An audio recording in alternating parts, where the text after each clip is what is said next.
ಇನ್ನು ಬಿಡದಿಯ ಕೇತುಗಾನಹಳ್ಳಿಯಲ್ಲಿ ಜಮೀನು ಒತ್ತುವರಿ ಪ್ರಕರಣ ಇತ್ತಲ್ಲ, ಅದು ಕೇಂದ್ರ ಸಚಿವ ಕುಮಾರಸ್ವಾಮಿ ಅವರಿಗೆ ಸಂಕಷ್ಟ ತಂದೊಡ್ಡಿದೆ. ಯಾಕೆ ಅಂತಂದ್ರೆ ಎಸ್ ಆರ್ ಹಿರೇಮಠ್ ದಾಖಲಿಸಿದಂತ ನ್ಯಾಯಾಂಗ ನಿಂದನೆ ಅರ್ಜಿಗೆ ತಡೆ ಕೋರಿ ಕುಮಾರಸ್ವಾಮಿ ಅವರು ಸಲ್ಲಿಸಿದಂತ ಅರ್ಜಿಯನ್ನು ಸುಪ್ರೀಂ ಕೋರ್ಟ್ ಇತ್ಯರ್ಥಪಡಿಸಿದೆ. ಏನು ಹೇಳಿದೆ? ವಿಚಾರಣೆ ಬಾಕಿ ಇರುವ ಕಾರಣ ಹೈಕೋರ್ಟ್ ಮುಂದೆಯೇ ಈ ಅಂಶವನ್ನು ಪ್ರಸ್ತಾಪ ಮಾಡಿ ಅಂತ ಸೂಚಿಸಿದೆ.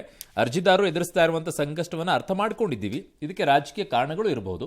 ನಾವು ನಿಮಗೆ ಹೈಕೋರ್ಟ್ಗೆ ಹೋಗೋಕೆ ಸ್ವಾತಂತ್ರ್ಯ ನೀಡಬಹುದು. ಯಾವುದೇ ಪಕ್ಷಗಳು ಇಲ್ಲಿ ಪೂರ್ವಾಗ್ರಹಕ್ಕೆ ಒಳಗಾಗಬಾರದು ಅನ್ನುವಂಥದ್ದು ನಾವು ಬಯಸ್ತೀವಿ ಅಂತ ಸುಪ್ರೀಂ ಕೋರ್ಟ್ ಅಲ್ಲಿ ಹೇಳಿರೋದು. ಸರ್ಕಾರಿ ಜಮೀನು ಒತ್ತುವರಿ ತೆರವಿಗೆ ಹೈಕೋರ್ಟ್ ಸೂಚಿಸಿತ್ತು. ಆದರೆ ಹೈಕೋರ್ಟ್ ಸೂಚನೆ ಬಳಿಕವೂ ಅಧಿಕಾರಿಗಳು ತೆರವು ಮಾಡಿರಲಿಲ್ಲ. ಹೀಗಾಗಿ ಸಮಾಜ ಪರಿವರ್ತನಾ ಸಮುದಾಯದ ಎಸ್ ಆರ್ ಹಿರೇಮಠ್ ಅವರು ನ್ಯಾಯಾಂಗ ನಿಂದನೆ ಅರ್ಜಿಯನ್ನು ಸಲ್ಲಿಸಿದರು. ಇದನ್ನು ವಜಾ ಮಾಡುವಂತೆ ಸುಪ್ರೀಂ ಕೋರ್ಟ್ಗೆ ಕುಮಾರಸ್ವಾಮಿ ಅವರು ಅರ್ಜಿ ಸಲ್ಲಿಸಿದರು. ಅದನ್ನು ಈಗ ವಜಾ ಮಾಡಿದ್ದಾರೆ. ಟ್ರಂಪ್ ತಾರೀಫ್ ಕದನ ಹೀಗೆ ಮುಂದುವರೆದರೆ ಮುಂದಿನ 3 ರಿಂದ 6 ತಿಂಗಳಲ್ಲಿ ಭಾರತದ ಆರ್ಥಿಕತೆ ಮೇಲೆ ತೀವ್ರ ಪರಿಣಾಮ ಬೀರುತ್ತೆ ಅಂತ ಮಾಜಿ ವಿತ್ತ ಸಚಿವ ಚಿದಂಬರಂ ಎಚ್ಚರಿಕೆ ಕೊಟ್ಟಿದ್ದಾರೆ. ಟ್ರಂಪ್ ತಮಗೆ ಇಷ್ಟ ಬಂದ ಹಾಗೆ ಹೇಳಿಕೆ ಕೊಡ್ತಾ ಇದ್ದಾರೆ, ಆದರೆ ಭಾರತ ಸರ್ಕಾರ ಏನೂ ಆಗೇ ಇಲ್ಲ ಅನ್ನೋ ಹಾಗೆ ವ್ಯವಹಾರ ಮಾಡ್ತಾ ಇದೆ ಅಂತ ಆಕ್ರೋಶ ಹೊರಹಾಕಿದ್ರು. ಟ್ರಂಪ್ ಮತ್ತೊಂದು ಮಹತ್ವದ ನಿರ್ಣಯವನ್ನು ಕೈಗೊಂಡಿದ್ದಾರೆ. WTOಗೆ ಅಮೆರಿಕದಿಂದ ಹೋಗ್ತಾ ಇದ್ದ ಅನುದಾನಕ್ಕೆ ಕತ್ರಿ ಹಾಕಿದ್ದಾರೆ. ಇದೇ ವೇಳೆ ಅನೇಕ ದೇಶಗಳಿಗೆ ಅಮೆರಿಕ ನೀಡ್ತಾ ಇದ್ದ ನೆರವನ್ನು ಕೂಡ ಬಂದ್ ಮಾಡಿದ್ದಾರೆ. ಈ ಮಧ್ಯೆ ಅಮೆರಿಕ ಜೊತೆಗಿನ ಹಳೆಯ ಸಂಬಂಧ ಮುಗಿದಿದೆ ಅಂತ ಕೆನಡಾ ಪ್ರಧಾನಿ ಮಾರ್ಕ್ ಕಾರ್ನಿ ಪ್ರಕಟಿಸಿದ್ದಾರೆ. ಮಹಾರಾಷ್ಟ್ರ ಡಿಸಿಎಂ ಶಿಂಧೆ ತಗಳಿ ವಿವಾದ ಮೈಮೇಲೆ ಎಳ್ಕೊಂಡಂತಹ stand up comedian Kunal Kamra ಸದ್ಯದ ಮಟ್ಟಿಗೆ ಬಂಧನ ಭೀತಿಯಿಂದ ಬಚಾವಾಗಿದ್ದಾರೆ. ಕುನಾಲ್ ಕಮ್ರಾಗೆ ಮದ್ರಾಸ್ ಹೈಕೋರ್ಟ್ ನಿರೀಕ್ಷಣಾ ಜಾಮೀನು ಮಂಜೂರು ಮಾಡಿದೆ. ಏಪ್ರಿಲ್ 7ರವರೆಗೂ ಮಧ್ಯಂತರ ರಿಲೀಫ್ ಅನ್ನು ಕೊಟ್ಟಿದೆ. ಈ ಹೊತ್ತಲ್ಲಿ ಅಭಿವ್ಯಕ್ತಿ ಸ್ವಾತಂತ್ರ್ಯದ ಕುರಿತು ಸುಪ್ರೀಂ ಕೋರ್ಟ್ ಮಹತ್ವದ ವ್ಯಾಖ್ಯಾನ ಮಾಡಿದೆ. ಅಭಿವ್ಯಕ್ತಿ ಸ್ವಾತಂತ್ರ್ಯ ಅನ್ನೋದು ಪ್ರಜಾಪ್ರಭುತ್ವದ ಒಂದು ಭಾಗ, ಅದನ್ನು ರಕ್ಷಣೆ ಮಾಡೋದು ನ್ಯಾಯಾಲಯಗಳ ಜವಾಬ್ದಾರಿ ಅಂತ ಅಭಿಪ್ರಾಯಪಟ್ಟಿದೆ. ತಮ್ಮ ಮೇಲೆ ದಾಖಲಾದ ಕೇಸ್ ವಜಾ ಕೋರಿ ಕಾಂಗ್ರೆಸ್ ಸಂಸದ ಇಮ್ರಾನ್ ಪ್ರತಾಪ್ ಗರ್ಹಿ ಸಲ್ಲಿಸಿದಂತ ಅರ್ಜಿ ವಿಚಾರಣೆ ನಡೆಸಿದಂತ ಸುಪ್ರೀಂ ಕೋರ್ಟ್ ಗುಜರಾತ್ ಪೊಲೀಸರ ವರ್ತನೆಯ ಬಗ್ಗೆ ತೀವ್ರ ಅಸಮಾಧಾನವನ್ನು ಹೊರಹಾಕಿದೆ. ಇಮ್ರಾನ್ ವಿರುದ್ಧದ ಕೇಸನ್ನು ರದ್ದು ಮಾಡಿದೆ.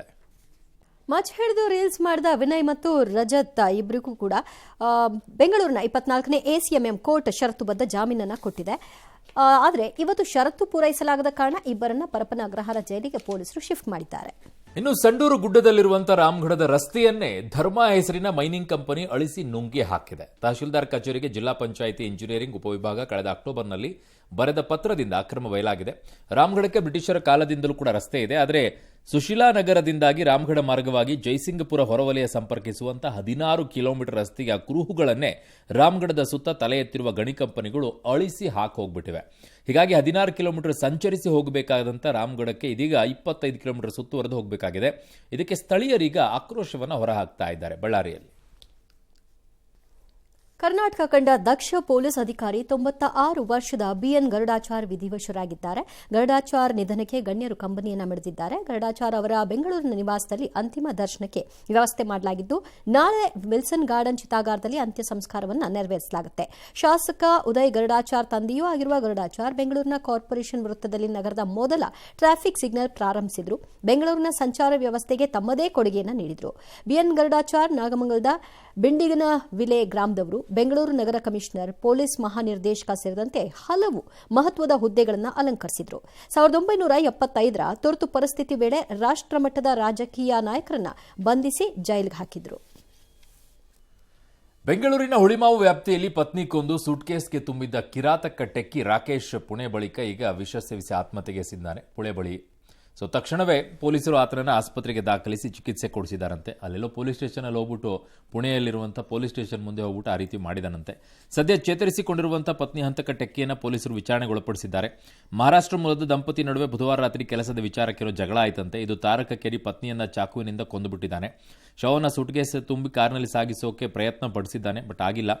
ಕಡೆಗೆ ಪುಣೆ ಕಡೆಗೆ ಎಸ್ಕೇಪ್ ಆಗಿದ್ದ, ಇದೀಗ ಸಿಕ್ಬಿದ್ದಿದ್ದಾನೆ. ಇತ್ತ ಬೆಂಗಳೂರಿನಲ್ಲಿ ಗೌರಿ ಪೋಷಕರ ಆಕ್ರಂದನ ಮುಗಿಲು ಮುಟ್ಟಿತ್ತು. ಇನ್ನು ಡ್ರೋನ್ ಟೆಕ್ನಾಲಜಿಯಲ್ಲಿ ಭಾರತ ಇನ್ನೊಂದು ಹೆಜ್ಜೆ ಮುಂದಿಟ್ಟಿದೆ. ಸೇನೆಯ 2ನೇ ಆರ್ಮ್ಡ್ ಬ್ರಿಗೇಡ್ ಆದ ಫ್ಲೋರ್ಡೆಲೀಸ್ ಮೊದಲ ಬಾರಿ ಅತ್ಯಾಧುನಿಕ ಫಸ್ಟ್ ಪರ್ಸನ್ ರಿವ್ಯೂ ಅಂತೇಳಿ FPV ಡ್ರೋನ್ಗಳನ್ನು ಯಶಸ್ವಿಯಾಗಿ ಪರೀಕ್ಷೆ ನಡೆಸಿದೆ. ಆಂಟಿ ಟ್ಯಾಂಕ್ ಶಸ್ತ್ರಾಸ್ತ್ರ ಬಳಸಿ ಈ ಡ್ರೋನ್ ಯಶಸ್ವಿಯಾಗಿ ಆತ್ಮಾಹುತಿ ದಾಳಿ ನಡೆಸಿದೆ. ಚಂಡೀಗಢದಲ್ಲಿ ಈ ಪ್ರಯೋಗ ನಡೆಸಲಾಗಿದೆ. ಈ ಆತ್ಮಾಹುತಿ ಡ್ರೋನ್ಗಳನ್ನು ಸಂಪೂರ್ಣವಾಗಿ ದೇಶೀಯವಾಗಿ ತಯಾರಿಸಲಾಗಿದೆ. ವಿಶೇಷ ಕಾರ್ಯಾಚರಣೆಗಳಿಗಾಗಿ ಇದರ ಸಿಡಿತಲೆಗಳನ್ನು ರೂಪಿಸಲಾಗಿದೆ.